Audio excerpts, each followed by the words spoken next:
So over on Instagram, I asked for your most burning questions about homeschool planning. Two things I absolutely love, homeschool and planning. And so I screenshot all those questions, and in today's video, we'll do a Q&A, and I'll try to get to as many of those questions as we can.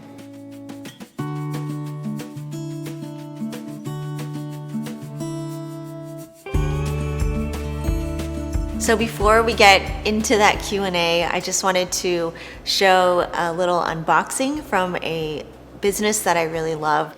If you've never shopped at the Daily Grace Co., it is such a great shop to find Bible study tools, resources, Bible studies, and I personally love to get small gifts there. They always have a sale going on in some way. Everything I got in this box was from their $5 and $10 sale.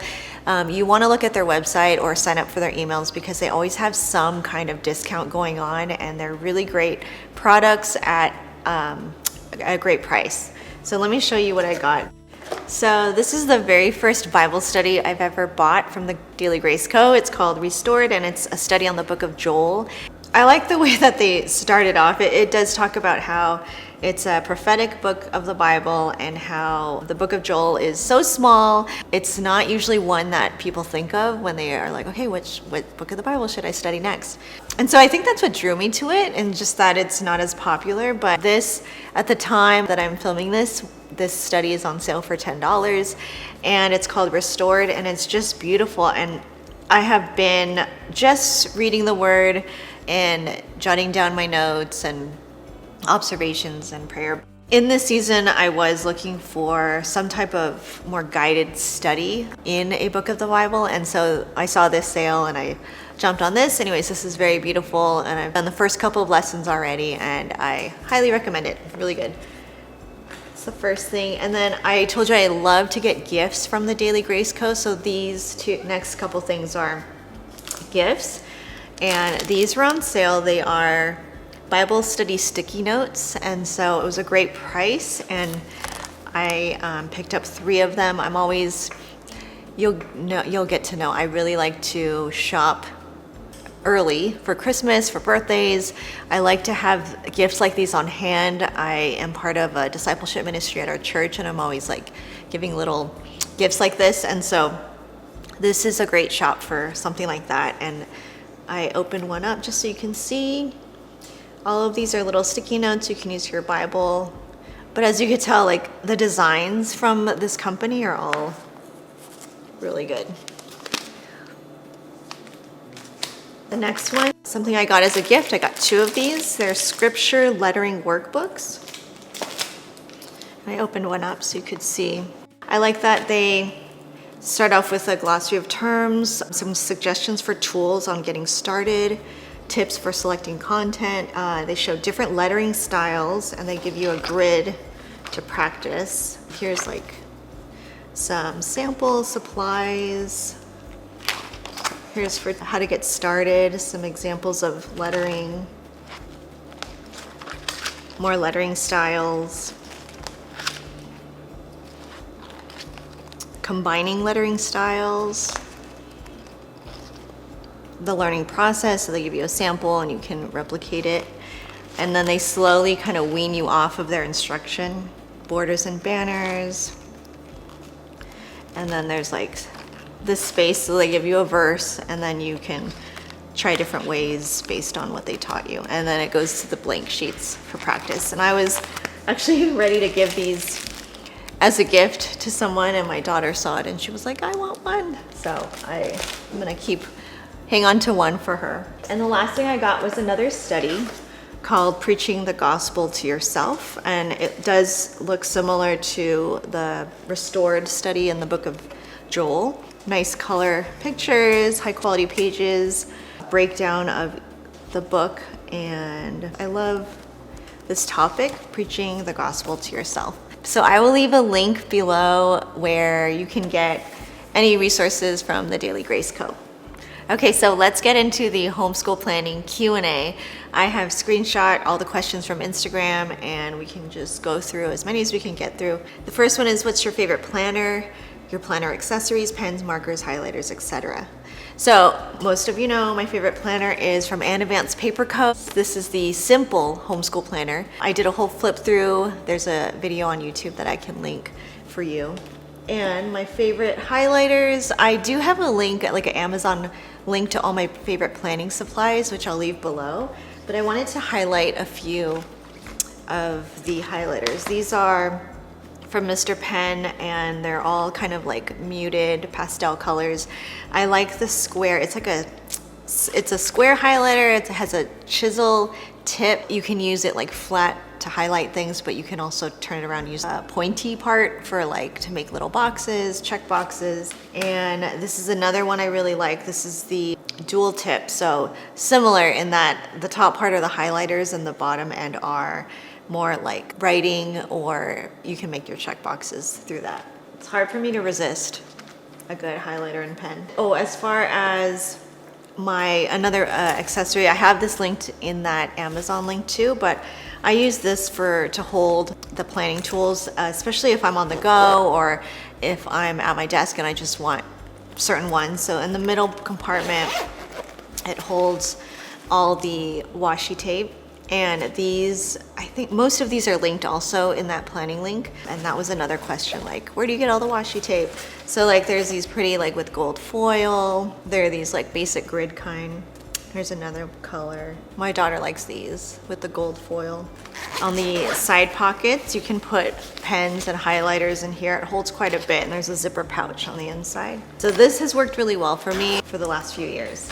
Okay, the next question, can you share what layout you chose? Yes, I have always been a 2B girl. I've used layout 2B for many, many years. This one is the first one that I've changed the layout to 3B.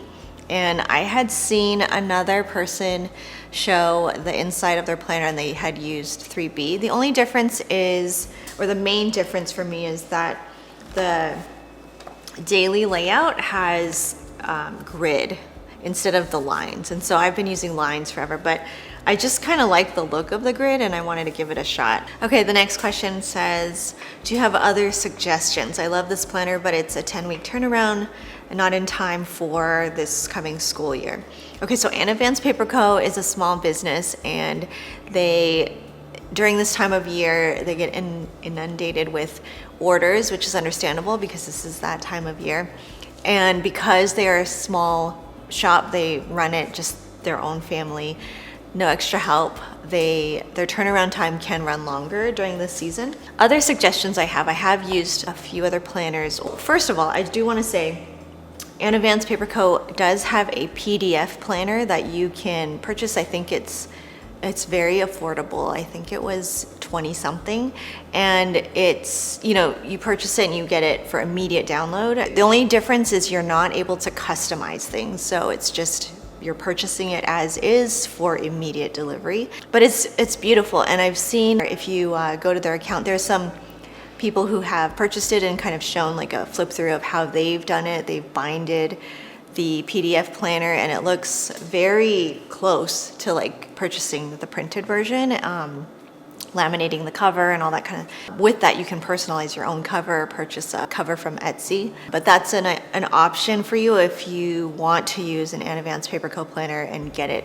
right away to start planning. Another option that I have used and have experience with is Well Planned Day. When I first started homeschooling, it's the first homeschool planner I've ever used. They've grown a lot since then, and they have so many options. They are also a customizable site. My older two kids use their planners, their student planners, and love them. The Well Planned Day student planners, they have more, it's in color, full color, and there's like a lot of pages for like tips for organization, tips for time management. So I do like that it's a somewhat guided planner for students where they will be able to have tips in there. There's also a map, multiplication chart, things that my son references often. He'll know like, oh, I have that in my planner, or so it just kind of helps students along in learning how to plan. So there's a place for everything to go. I also have a student planner from the Passionate Penny Pincher, and this one is for the next school year, 2023-2024. It is dated, it starts August 2023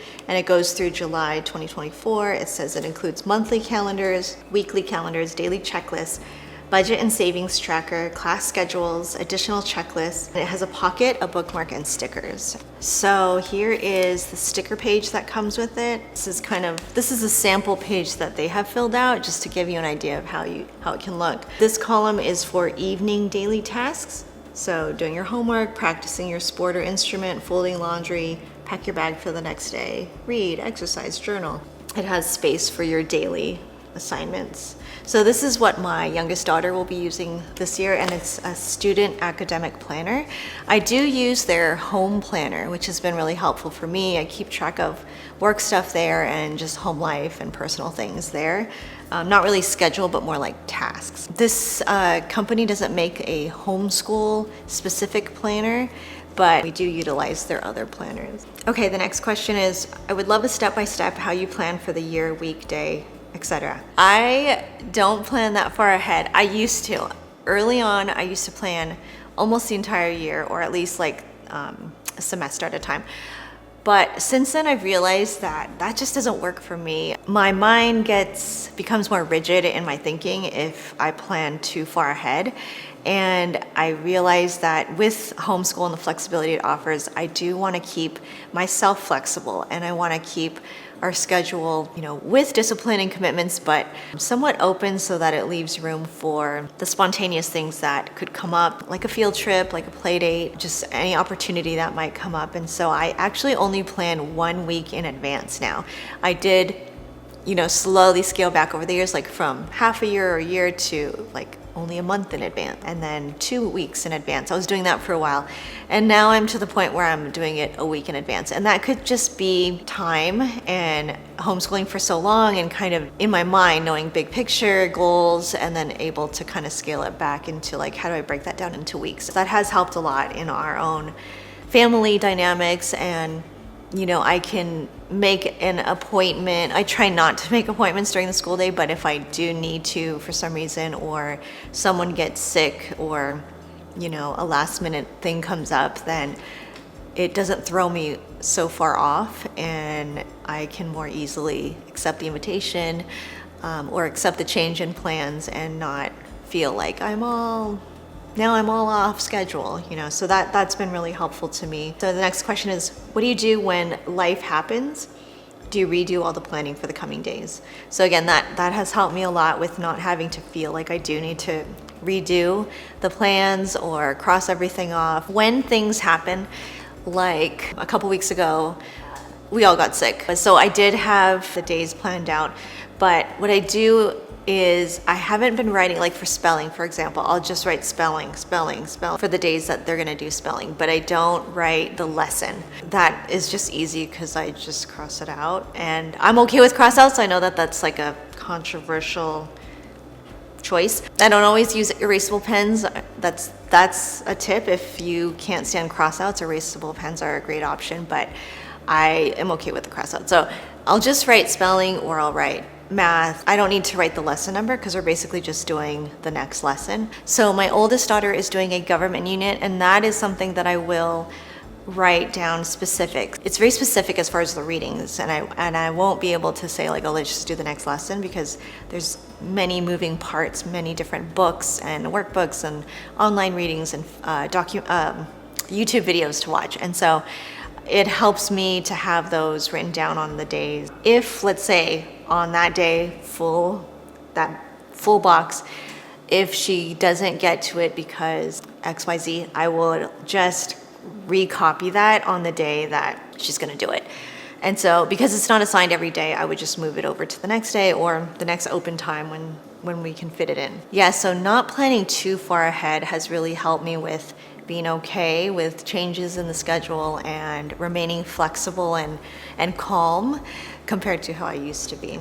Okay, the next question is, when do you fill out each week? Same time every Sunday as an example. I do write down in my own personal planner, fill out planner, help the kids fill out their planner. So that will be, I try to do it on Wednesdays, and I will just move that around if I need to, but I will always do it once a week. And I'll write it in my planner so I don't forget to do that, and it's ready for the next week. I used to do it on Sundays because I felt like it made sense. But then I started to worry. I think it was a little too last minute for me. So I like doing Tuesday or Wednesday the week before, just so that I can reserve any library books or make sure we have physical books that we need, or audiobooks, or, I can look up, so for that same government unit, there's a lot of YouTube videos, and I can look those up, see how long they are, pick and choose from the many options and whittle down that list. And sometimes Sundays become full with family activities or get-togethers, and just in the same line of wanting to remain flexible, I think giving myself extra days gives me some grace so that I don't have to say, like, I can't do this on Sunday because I need a plan. The next question is how to plan for science and other non-math language arts stuff. That's a good question, because math and language arts happens pretty much every day. Those are our most consistent subjects. For science and history, I tend to do history almost every day. I would tend to do history 4 to 5 days a week.